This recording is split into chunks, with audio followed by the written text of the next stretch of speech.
افتتاح ہو جاتے ہیں. ہو سکتا ہے مگر ایسا نہیں ہو سکتا کہ بلاول ہاؤس میں جلسہ ہو بلاول کے خلاف، پیپلز پارٹی کے خلاف. ایسا نہیں ہو سکتا. نواز شریف کے ہاؤس میں جلسہ ہو مسلم لیگ نون کے خلاف.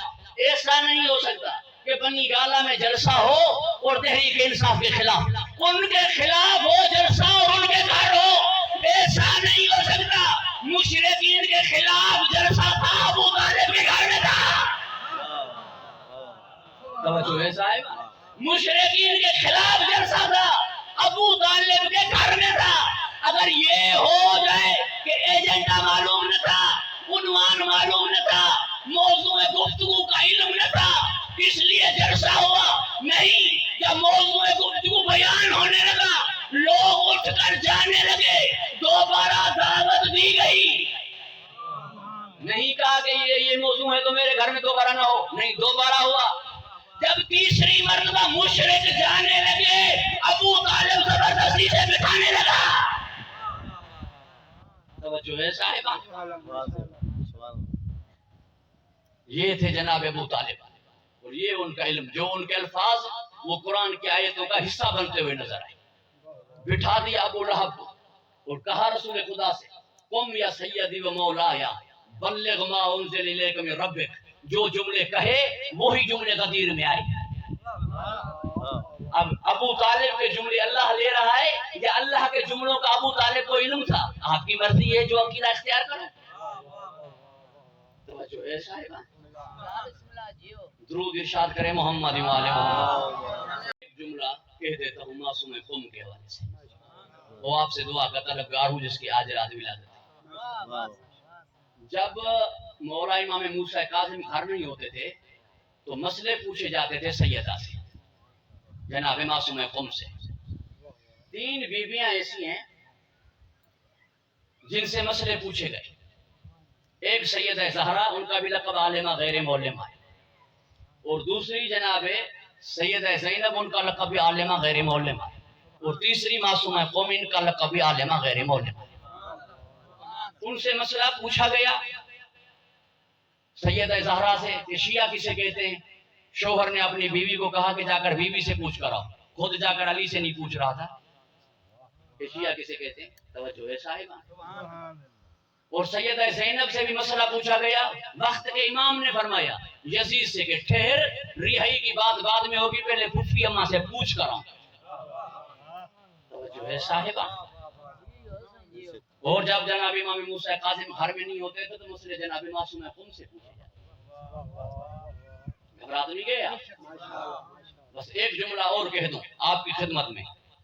دوسری نسبت ان کی اپنی دادی سے یہ ملتی ہے. معصوم قم کی قبر بدل ہے سیدہ کی قبر کا. معصوم قم کی قبر بدل ہے سیدہ کی قبر کا. جب آیت اللہ مراشی نجفی نے یہ کہا تھا دعا میں اور مسلسل 40 دن تک کہ مجھے معلوم ہو جائے سیدہ کی قبر کہاں ہے، کیونکہ بی بی کی قبر راز الہی ہے، میں بی بی کی زیارت کروں. تو 5ویں امام خواب میں آئے اور فرمایا کہ کریمہ اہل بیت کی جا کے زیارت کرو. کریمہ اہل بیت کون؟ فرمایا معصوم قم. معصوم قم کی قبر کو بدل قرار دیا ہے اللہ نے سیدہ زہرا کی قبر کا. کیوں بدل قرار دیا ہے؟ کیونکہ علی اور فاطمہ دونوں کف ہیں، علی اور فاطمہ دونوں برابر ہیں. اب علی کی قبر کے پاس حوضہ ہے، علی کی قبر کے جوار میں حوضہ ہے. نجف میں حوضہ ہے یا نہیں؟ وہاں سے عالم دین نجفی بن کے آتے ہیں یا نہیں؟ بالکل آتے ہیں. اب حوضہ نہ ہو سیدہ کی قبر پر تو علی کے برابر کیسے ہو جائے؟ اللہ نے معصوم قم کی قبر کو بدل قرار دے دیا زہرا کی قبر کا. اب وہاں بھی حوضہ ہو گیا، یہاں بھی حوضہ ہو گیا. وہاں سے نجفی آنے لگے، یہاں سے قمی آنے لگے، زہرا علی کے برابر ہو گئی. توجہ ہے صاحبہ. نے تو درود ارشاد کرے محمد و آل محمد. توجہ میری جانب ہے اور رہے. میں بس اب زیادہ طول نہیں دوں گا گفتگو کو. اس انسان اور جنات کو خلق کیوں کیا اللہ نے؟ خلقت کا مقصد کیا ہے؟ آپ نے تو سن رکھا ہے الا لیعبدون، عبادت کے لیے خلق کیا ہے. عبادت تو ساری کرتے ہیں، فرشتے بھی عبادت کرتے ہیں، زمین و آسمان کی جو چیزیں ہیں وہ عبادت کرتی ہیں. یسبح للہ ما فی السماوات و ما فی الارض. آسمان اور آسمان والے، زمین اور زمین والے اللہ کی تسبیح کرتے ہیں، عبادت کرتے ہیں، فرشتے عبادت کرتے ہیں. پھر انسان کے لیے یہ علیحدہ بیان کیوں کہ جنوں اور انسانوں کو نہیں خلق کیا گیا سوائے عبادت کے. یہاں عبادت سے مراد معرفت ہے. لے یعبدون سے مراد لے یعرفون ہے. میں نے انہیں خلق کیا ہے تاکہ میری معرفت حاصل کرے. تمام انبیاء اللہ نے بھیجے اس لیے تاکہ بندوں کو میری معرفت کروا. اور اول علم کیا ہے؟ اول علم معرفت الجبار. پہلا علم ہے اس کی معرفت حاصل کرنا. آغاز علم کا نام ہے معرفت پروردگار. جس کے پاس اللہ کی معرفت نہیں اس کے پاس ذرے کا علم نہیں. پوری توجہ آپ کی میری جانب ہے. اور یہ بھی قید غلط ہے کہ آپ عالم صرف انہیں کہتے ہیں جو مدرسے میں پڑھے، جن کے پاس حدیث اور قرآن کا علم ہو. عالم وہ نہیں ہے. صرف علم کی قسم علم دین اور علم دنیا ہے ہی نہیں کہ بھئی یہ دنوی علم والا ہے یہ دین والے علم والا ہے. علم دنوی ہوتا ہی نہیں. علم اگر دنوی ہوتا تو مجموعہ علم علی کبھی دنیا کو طلاق نہ دیتے. علم دنوی ہوتا ہی نہیں. عالم کی دو قسمیں ہو سکتی ہیں کہ یہ دنوی عالم ہے یا دینی عالم ہے. اگر میں حدیث اور قرآن اس لیے پڑھوں تاکہ مجھے خطابت کرنی آ جائے اور پیسہ کماؤں تو میں عالم دنیا ہوں. اگر کوئی ڈاکٹر اس لیے ڈاکٹر بنے کہ میں اپنے مومنین کی خدمت کروں گا، اپنی معاش مضبوط کر کے غریب مسکین مومنوں کی مدد کروں گا، اس کے ہدف میں نیکی ہو اور بھلائی ہو، یہ ڈاکٹر عالم دین ہے. اگر کوئی وکیل اس نیت سے LLB کرے کہ میں اپنے مظلوم مومنوں کو حق دلاؤں گا، یہ وکیل عالم دین ہے. اگر کوئی مولوی حدیث اس لیے حاصل کرے، قرآن کی آیت اس لیے یاد کرے تاکہ دنیا کماؤں، یہ عالم دنیا ہے، عالم دین نہیں ہے. علم کی دو قسمیں علم و علمان ہے، مطبوع و مسبوع. علم یا تبع ہوتا ہے یا سبع ہوتا ہے، یا کسبی ہوتا ہے یا وہبی ہوتا ہے، یا حاصل کیا جاتا ہے یا عطا ہوتا ہے. جو حاصل کیا جاتا ہے وہ ہوا سے خمسہ کے ذریعے، ہاتھوں کے ذریعے، کانوں کے ذریعے، آنکھوں کے ذریعے، زبان کے ذریعے. اور جو عطا ہوتا ہے وہ ان پانچ کے ذریعے. جو حاصل کیا جاتا ہے اس کا ٹھکانہ دماغ میں ہوتا ہے، جو عطا کیا جاتا ہے اس کا مسکن دل ہوتا ہے. وہ علم نور ہوتا ہے، اس کی جگہ دل میں ہوتی ہے. پوری توجہ رہے آپ کی میری جان. جو علم حاصل کیا جاتا ہے وہ دماغ میں، جو عطا ہوتا ہے وہ دل میں، جو عطا ہوتا ہے وہ پنجتن کے صدقے، جو حاصل کیا جاتا ہے وہ ہوا سے خمسہ کے صدقے. ایک علم وہبی ہوتا ہے، ایک علم کسبی ہوتا ہے. توجہ ہے صاحب؟ ایک حصولی ہوتا ہے، ایک عطا ہوتا ہے. پوری توجہ رہے میرے اس جملے پر. اور نسیان، بھول اس علم میں ہوتی ہے جو حاصل کیا جاتا ہے، کیونکہ اس کا تعلق دماغ سے ہوتا ہے. بھئی یاد کیوں نہیں رہتی آپ کو یہ چیز؟ ذہن نہیں ہے، دماغ نہیں ہے. یہ چیز اس کو کبھی نہیں بھولتی کیونکہ بھئی ذہین ہے، اس کا دماغ بڑا چلتا ہے، دماغ ٹائٹ ہے، حاضر دماغ ہے. بھائی میں نے جو آپ کو بات کہی تھی وہ ذہن سے نکل گئی، ذہن میں نہیں آئی، دماغ میں نہیں آئی. توجہ ہے صاحبان؟ کیوں بھولے؟ دماغ کمزور ہے. کیوں یاد ہے؟ ذہن کبھی ہے، مگر دل کی چیز کبھی نہیں بھولتی. دل کی چیز کبھی نہیں بھولتی. اگر قرآن محمد کے دماغ پر نازل ہوتا تو میں ہزیان نسیان مانتا، جب دل پر اترا تو بھولے کیسے؟ توجہ ہے صاحبان؟ لہذا ایک علم وہ جس کا تعلق دماغ میں، ایک علم وہ جس کا تعلق دل میں، ایک علم وہ جو حاصل کیا جاتا ہے، ایک علم وہ جو عطا کیا جاتا ہے. گھبرا تو نہیں گیا؟ جس کے پاس اس کی معرفت نہیں اس کے پاس ذرے کا علم نہیں. اور یاد رکھیے گا جس کے پاس علی نہیں اس کے پاس اس کی معرفت نہیں، کیونکہ اللہ کی معرفت کا نام علی. جس کے پاس علی نہیں اس کے پاس اس کی معرفت نہیں، کیونکہ معرفت کے 9 طریقے ہوتے ہیں، معرفت کے 9 ذریعے ہوتے ہیں. یا معرفت کی جاتی ہے زبان سے کہ یہ نہ دیکھو، یہ میرے چھٹے امام کا ہی فرمان ہے، یہ نہ دیکھو کون بول رہا ہے، یہ دیکھو کیا بول رہا ہے. معرفت ہوتی ہے زبان سے. اگر معرفت زبان سے ہوتی ہے تو لسان اللہ علی. اگر معرفت پاؤں سے ہوتی ہے، قدم دیکھ کر پہچانتے ہو تو رجل اللہ علی. اگر معرفت چہرے سے ہوتی ہے تو وجہ اللہ علی. اگر معرفت جگر سے ہوتی ہے تو ید اللہ علی. اگر معرفت لہجے سے ہوتی ہے تو اللہ کا لہجہ علی. اگر معرفت نفس سے ہوتی ہے تو نفس اللہ علی. اگر معرفت گھر والوں سے ہوتی ہے تو اللہ کے گھر سے آنے والا علی. اگر معرفت اس کے ذریعے ہوتی ہے جو دیکھے، جس نے لاہور دیکھی نہ ہو وہ لاہور بتا بھی نہیں سکتا، بتائے گا وہ جو دیکھے۔ اگر دیکھنے والا معرفت کروائے گا تو دیکھنے والا بھی علی، جس نے کہا میں اس رب کی عبادت کرتا ہی نہیں جسے دیکھوں نہیں۔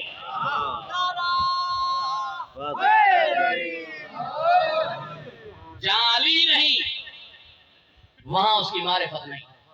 اس لیے کہتے ہیں کہ جس کے پاس علی نہیں اس کے پاس علم نہیں، اس کے پاس علم نہیں جس کے پاس علی نہیں، کیونکہ اول علم ہے اس کی معرفت اور اس کی ذات عجیب ہے۔ یہ جملہ سنتے جائیں، اگر 5 منٹ زیادہ ہو جاتے ہیں تو مجھے معاف فرمائیے گا۔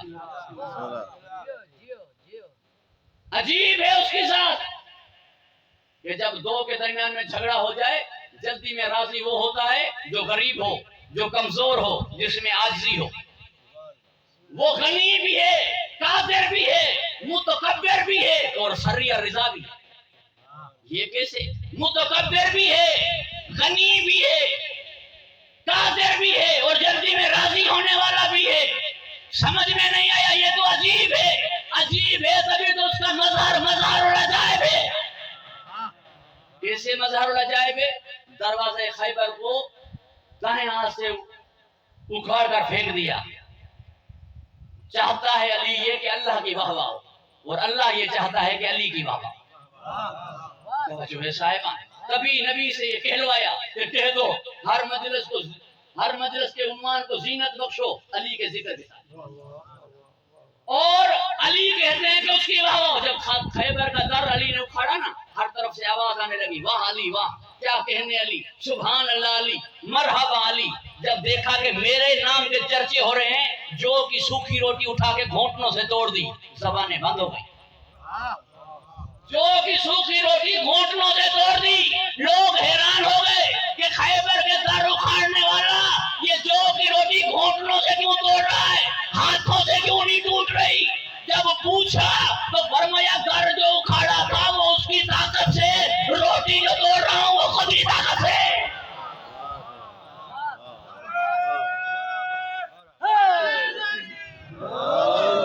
عجیب ہوا۔ اللہ نے کہا علی تو بتلائے گا میں کون ہوں، میں بتلاؤں گا تو کون ہے۔ 1000 رکعت رات کو پڑھ کر تو بتلائے گا میں کون ہوں، ایک رات بستر پر سلا کر میں بتلاؤں گا تو کون ہے۔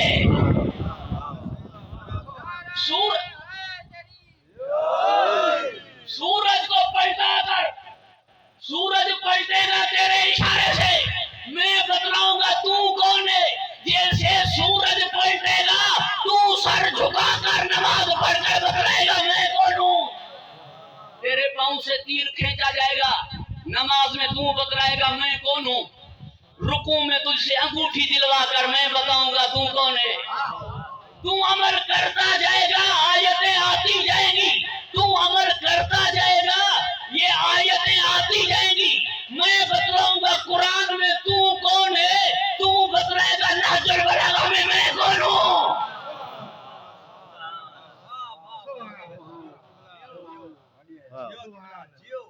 علی کس نے دیا؟ اللہ نے۔ کعبے سے بھیج کر علی دیا اللہ نے۔ اللہ کس نے دیا؟ یعنی معرفت اللہ کس نے دی؟ علی نے۔ سوئے ہوئے قاتل کو اٹھا کر نماز کا کہا۔ یہ بات خدا کی قسم حیران کن ہے کہ جب ابن ملجم کو شربت پلائی، محمد حنفیہ پوچھنے لگے بابا جان رحم اس پر کیا جاتا ہے جو رحم کرے، بے رحم پر رحم کیوں؟ بے رحم پر رحم کیوں؟ یہ تو خارج الاسلام ہو چکا ہے، ناصری ہے، خارجی ہے، اس کو آپ شربت کیوں پلا رہے ہیں؟ فرمایا بیٹا اس کا نام کیا ہے؟ جناب محمد حنفیہ نے کہا عبد الرحمن، کہ وہ رحیم مومنوں کے لیے ہے اور رحمان سب کے لیے ہے، اور میں اس کا مظہر ہوں، یہ عبد الرحمن ہے۔ لفظ رحمان کا تقاضا ہے میں اس پہ رحم کروں گا۔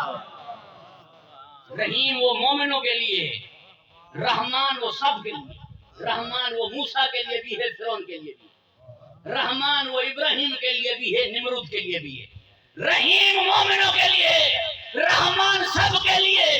صفت رحمان اس کی عام ہے اور یہ عبد الرحمن ہے اور میں اس کا مظہر ہوں۔ میں اس کی معرفت کروانے آیا ہوں۔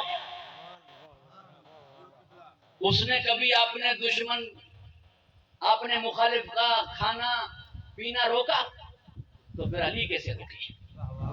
اس کا مظہر ہے، عجیب ہے، جس طرح اس کی ذات عجیب ہے۔ اندھے کو اونٹوں کی قطار بخش دی، کہنے لگے وہاں علی تیری کریمی، اور اپنے بڑے بھائی کو 2000 ادھارے نہیں دیے، 2000 ادھار ایڈوانس پہ نہیں دی عقیل کو۔ کیوں؟ کا اس کا خوف ہے، مسلمانوں کا مال تمہیں کیسے دے دوں؟ گارنٹی لکھ کے دیتے ہو کہ مہینے تک رہو گے؟ صاحبان اندھے کو اونٹوں کی قطار بخشنے والا بھائی کو 2000 نہیں دیے، یعنی میری واہ نہ ہو، اس کی خاطر ہو سب کچھ۔ عمر ابن عبد ود مرحب حارث انصر جیسے جس کے سامنے ٹک نہ پائے، اس علی کی گردن میں بزدلوں نے رسی پہنا دی، خاموش رہے۔ عجیب ہے، جس کے سامنے بہادر ٹک نہ پائے اس کی گردن میں بزدل رسی پہنا دے۔ عجیب ہے، کیونکہ اس کا مزہ ہے۔ تم کیا بتلاؤ گے کہ میں کیا ہوں؟ اللہ کا کلام ہے، تم کیا بتلاؤ گے کہ میں کیا ہوں؟ بچا ہوا کھانا کہتے ہو کہ پھینکو نہیں، روزی ہے، کسی غریب کو دے دو، تم بچا ہوا کھانا دیتے ہو۔ ایمان سے بتاؤ کوئی ایسا ہے جس کے سامنے دو کام آئے ہوں، بکرے کا گوشت اور دال، اور اس نے یہ کہا ہو کہ بکرے کا گوشت فقیر کو دے دو، دال میں کھاتا ہوں؟ میرے سامنے تو ایسا نہیں گزرا۔ کوئی ایسا نہیں جس نے بکرے کا گوشت اٹھا کر کسی غریب کو دے دیا، دال پہ خود گزارا کیا ہو، اچھا دام اللہ کے لیے دیا ہو، سادہ دام خود تناول کیا ہو، ایسا نہیں گزرا۔ میرا مولا وہ کہ فقیر دسترخوان سے کھا بھی رہا تھا اور جیب میں اٹھا بھی رہا تھا، جیسے اٹھا کے جیب میں کھانا ڈالا، میرے مولا حسن کی نگاہ پڑی، فرمایا چھپا کے کیوں اٹھا رہے ہو؟ اللہ لے لان اٹھاؤ۔ کہنے لگا شہزادہ میں اپنے لیے نہیں اٹھا رہا، ایک مزدور دیکھ کے آیا ہوں، سوکھی ہوئی جو کی روٹی تھی، کھائے گا آپ کو دعا دے گا۔ آنکھوں میں آنسو آ گئے، فرمایا یہ اسی دسترخوان کا مالک ہے، جس کے دسترخوان میں بیٹھے ہو یہ اسی کا ہی ہے، خود جو کی روٹی کھاتا ہے، غریبوں کو نصیب کھلاتا ہے۔ اس سے پوچھو میں کون ہوں، تم کیا بتلاؤ گے میں کون؟ استعمال شدہ لباس جو خود کے قابل استعمال نہیں رہتا، وہ کسی غریب کے حوالے کر دیتے ہو، بھئی کسی غریب کو دے دو، پھینکو نہیں۔ استعمال کیا ہوا لباس یا اگر نیا بھی لے کر دیتے ہو تو کیا جاتے ہو دکان میں یہ کہتے ہو کہ جو اچھے سے اچھا کپڑا ہو، مہنگا سے مہنگا کپڑا ہو، وہ اٹھا کے دے، ہمیں کسی غریب کو دینا ہے؟ نہیں، غریب کو دینے والے کپڑے کو تو جانچ کے دیکھتے ہی نہیں، اٹھا کے دیکھتے ہی نہیں۔ توجہ ہے صاحبان، لیا دے دیا، درزی کو بھی نہیں کہا کہ اچھے سے سلائی کرنا، دے دیا۔ تم یہ ہو، تم کیا بتلاؤ گے میں کون ہوں؟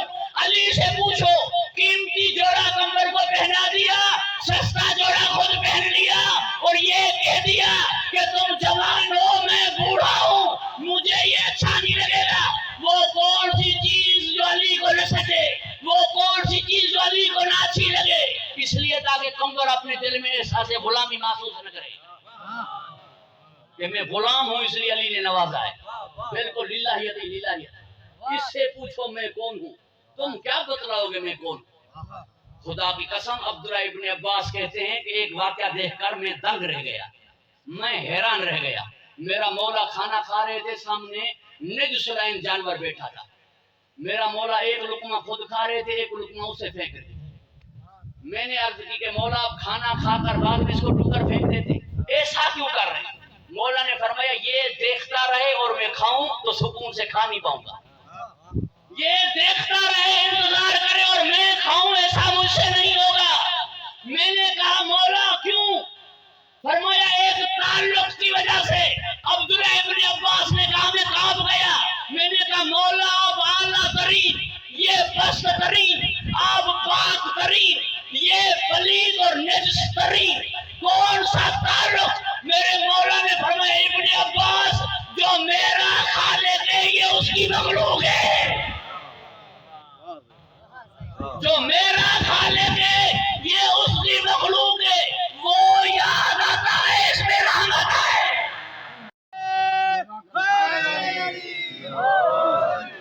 تم کیا بتلاؤ گے میں کون ہوں؟ علی سے پوچھو میں کون ہوں۔ کس شیر کی آمد ہے کہ رن کانپ رہا ہے، رن ایک طرف چرخ کوہن کانپ رہا ہے، رستم کا بدن زیر کفن کانپ رہا ہے، جس کی آمد پہ بہادر قبر کے اندر کانپے، وہ علی جس کے سامنے کانپتے ہوئے نظر آئے اسے اللہ کہتے ہیں۔ علی سے پوچھو میں کون ہوں، تم کیا بتلاؤ گے میں کون؟ توجہ ہے صاحبہ، کیوں پتا اسے ہوگا جس کے پاس علم ہوگا، اور میرا علم علی کے پاس ہے، تبھی کہا کہ 7 پردے دیے جائیں یا ہٹائے جائیں، میرے یقین میں نہ اضافہ ہوگا نہ کمی، یقین اسے ہوگا جس کے پاس علم ہوگا، جاہل تو ہمیشہ شک میں رہے گا۔ توجہ ہے صاحبہ، درود ارشاد کرے محمد۔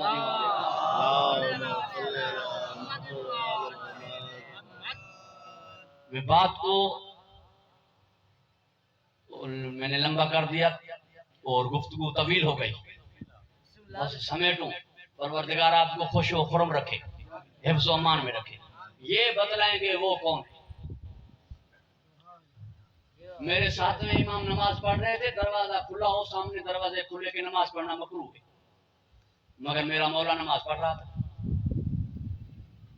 تو ابان ابن تغلب نے دیکھا، سب سے زیادہ روایتیں اس کی ہیں، اصول کافی میں 16,991 حدیثیں، اور ساری حدیثیں امام جعفر صادق اور امام محمد باقر سے، اور کسی امام نے بھی روایت کی ہوگی تو ان سے کی ہوگی، اگر ان سے پہلے والوں کی اماموں کی روایت ہوگی تو وہ بھی ان سے ہوگی، ساری کی ساری حدیثیں ان سے۔ گھبرا تو نہیں گیا؟ بس وہ یہ اب اصول بنایا ہوا تھا کہ گھڑی میں نے پہننے نہیں ہے، چہرے اتریں گے میں اتروں گا، چہرے اتر ہی نہیں رہے میں کیسے اتروں، مگر اترنا بھی ہے، مگر اترنا بھی ہے۔ اللہ آپ کو خوش رکھے، حفظ و امان میں رکھے۔ ابان ابن تغلب نے کہا مولا شہزادہ آپ کا، یعنی امام جعفر صادق سے کہا شہزادہ آپ کا کھلے در کے سامنے نماز پڑھ رہا ہے، جبکہ کھلے در کے سامنے نماز پڑھنا مکروہ ہے۔ امام نے فرمایا جیسے آئے پوچھ لے۔ مولا جیسے آئے اور پوچھا۔ اس وقت میرے مولا امام موسیٰ کاظم کی عمر 6 برس کی، 6 برس کی عمر میں یہ پوچھنے لگا کہ آپ کھلے در کے سامنے نماز شہزادہ پڑھ رہے تھے؟ میرے امام نے فرمایا تمہاری نماز اس لیے مکروہ ہے کہ آنے جانے والے جو آتے جاتے ہیں کھلے در کے سامنے، تمہاری نماز میں وہ خشوع و خضوع نہیں رہے گا جو ہونا چاہیے۔ سائل نے کہا کہ نحنو اقرب الیہ من حبل الورید، جب وہ شہر کے قریب ہے تو پھر آنے جانے والے بھلی آئے۔ امام نے فرمایا وہ تو شہر کے قریب ہے، تم بھی اتنا اس کے قریب ہو۔ توجہ رہے صاحب، وہ تو شہر کے قریب ہے، تم بھی اتنا قریب ہو، اور ہم جتنا اس کے قریب ہیں وہ بھی ہمارے اتنا ہی قریب ہے، جتنا قریب ہم ہیں جتنا قریب وہ ہے اتنا قریب ہم ہیں، لہذا آنے جانے والا کا گزر ہماری نماز کے خشوع و خضوع میں خلل کا باعث نہیں ہوتا۔ تم اتنا اس کے قریب نہیں ہو جتنا وہ تمہارے قریب ہے۔ اس نے کہا اس بات کی دلیل میرے چھٹے امام کے چہرے میں جلا رہے۔ فرمایا ہمیں صادق بھی کہتے ہو، دلیل بھی مانگتے ہو۔ توجہ ہے صاحب، کہ مولا معرفت کے لیے تاکہ کوئی اور پوچھے تو میں اس کو دلیل دوں کہ آپ بھی اتنا قریب ہیں اس کے جتنا وہ قریب ہے آپ کے، وہ تو شہرت کے قریب ہے، مگر آپ ثبوت دیں کہ آپ بھی اس کے اتنا قریب ہیں۔ مولا نے فرمایا ہمارے دادا حسین کا سر قلم ہو گیا، یعنی شہرت کٹ گئی، شہرت کٹ گئی، پھر بھی لوگ کے نیزہ پہ تلاوت قرآن کر کے بتلا دیا جتنا وہ قریب ہے اتنا ہم بھی اس کے قریب ہیں۔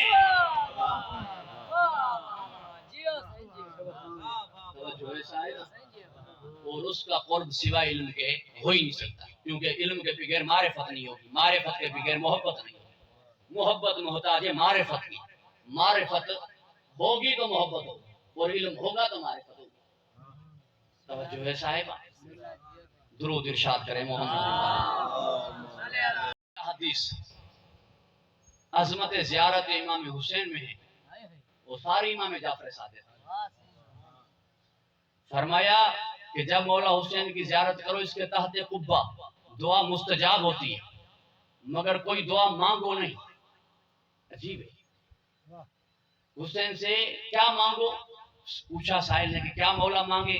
کہ کچھ کچھ حسین سے مانگنا شان کریم کے خلاف ہے، یہ وہ ہے اس سے سب کچھ مانگو، کچھ کچھ نہ مانگو کہ یہ دے دے یہ دے دے یہ عطا کر دے 3 4 چیزیں 5 6 چیزیں، کچھ کچھ نہ مانگو، سب کچھ مانگو۔ کہ مولا سب کچھ کیسے ملے گا؟ کہ حسین سے حسین مانگ لو سب کچھ مل جائے گا، حسین سے حسین مانگ لو سب کچھ مل جائے گا۔ جب آپ نے مولا حسین سے خود اسے مانگا جسے حسین مل گیا، اسے اللہ مل گیا، اور جسے اللہ ملا مولا حسین نے فرمایا جس نے تجھے پایا اس نے کیا کھویا، اور جس نے تجھے نہیں پایا اس نے کیا پایا۔ اگر کوئی تمہیں اللہ سے ملا دے وہ حسین، وہ تب جب تمہیں حسین ملے، حسین مل گیا تو وہ مل جائے گا، وہ مل گیا تو سب کچھ ملے گا۔ گھبرا تو نہیں گئے؟ میرے امام سے پوچھا گیا کہ قرآن میں آیت ہے وما عندکم ینفد وما عند اللہ باق، ما عندکم ینفد وما عند اللہ باق، جو چیز تمہارے پاس ہے وہ فانی ہے، جو چیز میرے پاس ہے تمہاری وہ باقی ہے۔ بس یہ آخری جملہ ہے اور آپ کی زحمت تمام، مگر آپ کی دقت اور توجہ رہے، اللہ نے فرمایا جو چیز تمہارے پاس رہے گی وہ تمہاری نہیں رہے گی، جو چیز تمہارے پاس رہے گی وہ تمہاری نہیں رہے گی، جو چیز تمہاری میرے پاس رہے گی وہ تمہاری رہے گی۔ جس چیز کے مالک تم ہو اگر تمہارے پاس رہی تو مالک پیچھے اور ہو جائیں گے، اور جو چیز تم نے میرے پاس بھیج دی اس کے مالک تم رہو گے۔ تو میرے مولا نے فرمایا یہ اس کی کریمی ہے، ورنہ چیز ہماری ہے کہاں، ہمارے پاس تو جو کچھ ہے وہ اس کا ہے، پھر بھی کہہ رہا ہے کہ جو چیز تمہاری ہے وہ اگر میرے پاس رہے گی تو تمہاری رہے گی، ہماری چیز تو کچھ ہے ہی نہیں، ہمارے پاس تو جو کچھ بھی ہے وہ اس کا ہے۔ پوچھا گیا میرے چھٹے امام سے کہ اللہ کی سب سے بڑی صفت کون سی ہے، سب سے اعلیٰ صفت کون سی ہے؟ فرمایا میرے جد امجد علی کا فرمان ہے، اس کی سب سے اعلیٰ صفت ہے ستار العیوب ہونا، رحمان نہیں، رحیم نہیں، رؤوف نہیں، ستار العیوب ہونا، لوگوں کے عیب ڈھانپ دیتا ہے۔ اگر وہ عیبوں کے اوپر پردہ نہ رکھتا تو بیٹا باپ کی نہ مانتا، بھائی بھائی کا دشمن ہو جاتا، محبت رہتی ہی نہیں۔ اگر عیب ڈھکے ہوئے نہ ہوتے، عیبوں کے اوپر پردہ نہ ہوتا، اس کا سب سے بڑا کرم یہ ہے کہ وہ ستار العیوب ہے، کہ عیبوں کے اوپر پردے دے دی۔ پروردگار کو خوش و خرم رکھے محمد کیا، اور فرمایا اپنے بیٹے امام موسیٰ کاظم سے کہ 10 سال تک مینا میں میرے لیے ماتم کرواؤ گے، اس پیسے سے، اس مال سے 10 سال تک میرے لیے ماتم و عزاداری کرواؤ گے۔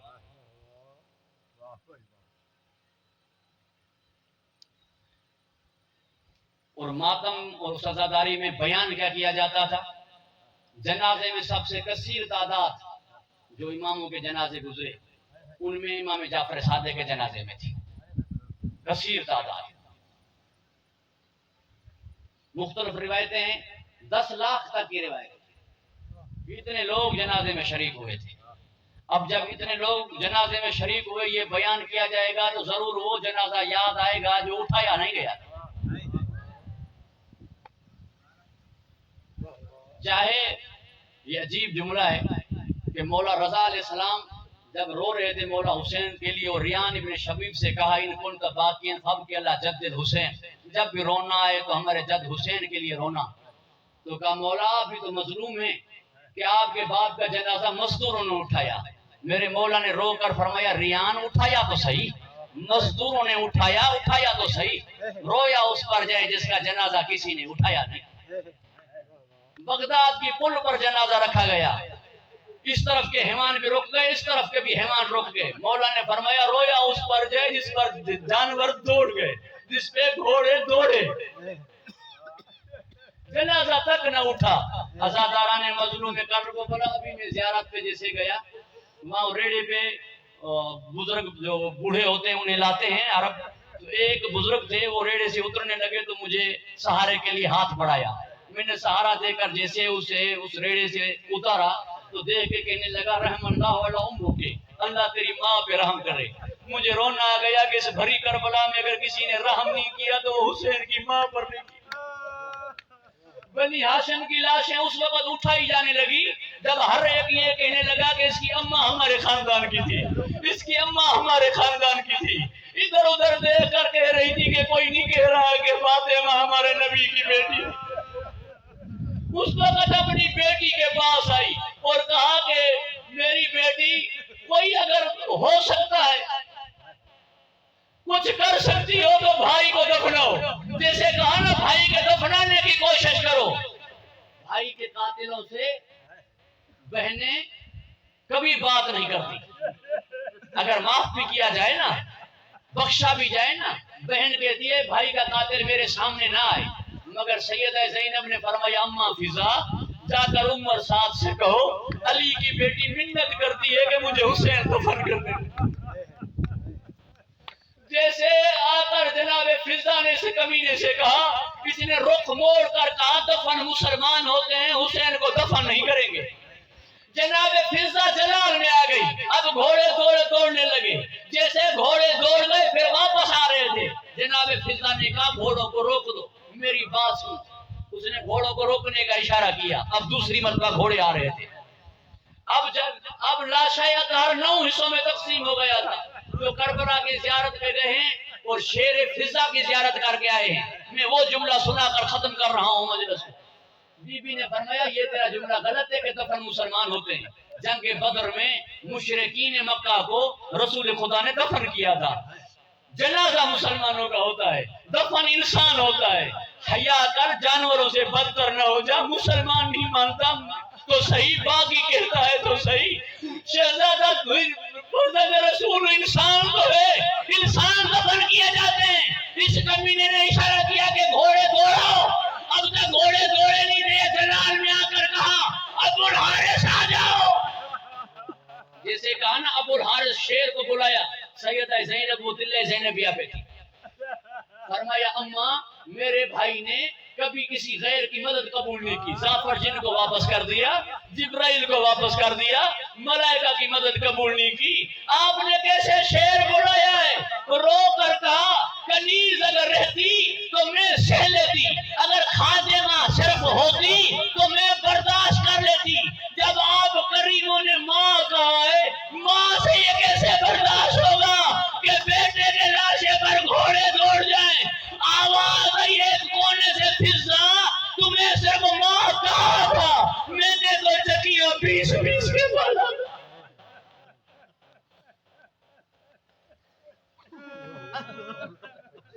آخری جملہ سن لے عزادارو.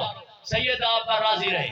آیت اللہ حافظ بشیر نے کہا کہ ہر جمعے کی رات کو پورا کربلا کا واقعہ امام زمانہ کو دکھایا جاتا ہے، مگر ایک بات نہیں دکھائی جاتی، جس بات پر سیدہ زینب بے ہوش ہو گئی تھی. مراشی نجفی سے پوچھا گیا جب اس کمینے کو مولا پر غصہ بھی آیا تھا کہ مولا نے کہا تھا کہ خنزیر سی شکل ہوگی اس کی اور اس کے سینے پہ برس کے داغ ہوں گے. میرے نانا نے فرمایا جو میرا قاتل ہوگا. غصہ آیا تھا تو پھر 13 ضربیں کیسے لگی؟ غصہ آیا تھا تو 1 ضرب لگا تھا، 13 ضربیں کیسے لگی؟ جبکہ گردن نفیس تھی. قبلہ نے فرمایا ضرب چلی تب تھی جب کہا تھا اماں تو ہاتھ ہٹا لے، ورنہ ضربیں لگ ہی نہیں رہی. ضرب چلی تب تھی جب کہا تھا اماں تو ہاتھ ہٹا لے. ماں جدا ہو ہی نہیں رہی تھی. عزادارو اس پیار کو بیان کرنا بڑا مشکل ہے جتنا سیدہ کو مولا حسین سے پیار تھا. آپ نے گریہ کیا، سیدہ آپ پر راضی رہے. یہ واقعہ ابھی بھی میں گیا وہاں، مجھے سنایا گیا. مراشی نجفی کی والدہ کا تھا جو محرم کی استقبال کی مجلس کراتی تھی. اس نے کہا یہ مجلس میں نہیں کرواؤں گی. پوچھا گیا کیوں؟ کہ ہمارے گھر کی جو نوکرانی تھی نا وہ ناراض ہو کے اپنے گھر کو چلی گئی. کون برتن صاف کرے، کون نیاز تیار کرے، کون مومنات کو کھلائے؟ ایک بی بی نے بڑھ کر کہا یہ کام اگر میں کروں تو مجلس کروائے گی؟ کہا پھر مجلس کرواؤں گی. برتن صاف ہو گئے، نیاز تیار ہو گیا، مجلس ختم ہو گئی. نیاز کھا کے جب مومنات روانہ ہوئی، یہ 20 تومان لے کر آئی کا بی بی یہ اجرت لے لو. اس نے رخ موڑ کر کہا ماں بیٹے کی اجرت نہیں لیتی. بے ہوش ہو گئی. کہا سیدہ یہ کیا